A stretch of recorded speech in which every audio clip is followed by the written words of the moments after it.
શ્રી રામલલ્લા પ્રાણ પ્રતિષ્ઠા પ્રસંગે સોમવારે હરિયાણાના ભિવાનીમાં રામલીલા દરમિયાન મંચ પર હનુમાનનું પાત્ર ભજવતા કલાકાર શ્રી રામના ચરણોમાં મૃત્યુ પામ્યા હતા.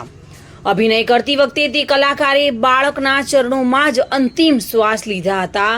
બધાએ પહેલા તો તેને અભિનય માનીને તાળીઓ પાડી હતી, પરંતુ જ્યારે થોડા સમય સુધી તેના શરીરમાં કોઈ હલનચલન ન થયું ત્યારે લોકોએ તેને નાડી તપાસી હતી. બાદમાં તેને તરત જ ડોક્ટરો પાસે લઈ જવામાં આવ્યા હતા, જ્યાં ડોક્ટરોએ તેમને મૃત જાહેર કર્યા હતા.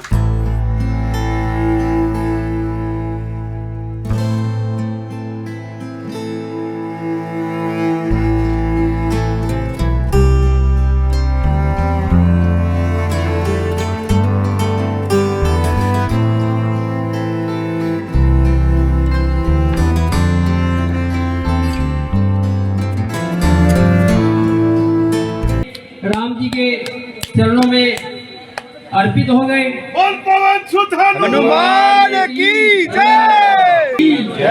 बल्लल लगोटे वाले की जय। बल्लल लगोटे वाले की। મૃત્યુ પામેલા કલાકારનું નામ હરીશ મહેતા છે. તે 25 વર્ષથી રામલીલામાં હનુમાનજીનું પાત્ર ભજવી રહ્યા હતા. હરિયાણાના ભિવાનીમાં જવાહર ચોક ખાતે આ કાર્યક્રમ ચાલી રહ્યો હતો અને હરીશ મહેતા વીજળી વિભાગમાંથી જે પદેથી નિવૃત્ત થયા હતા. કાર્યક્રમના આયોજકોએ જણાવ્યું હતું કે રામલીલા દરમિયાન તેઓ શ્રી રામના ચરણોમાં પડી ગયા હતા, પરંતુ ઊભા ન થઈ શક્યા હતા.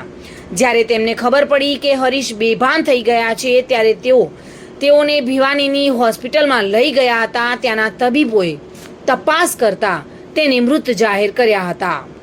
ખૂબ જ દુઃખદ ઘટના બની હતી. સમગ્ર વાતાવરણમાં શોક છવાઈ ગયો હતો. Reena Parmar, today news, Gujarati.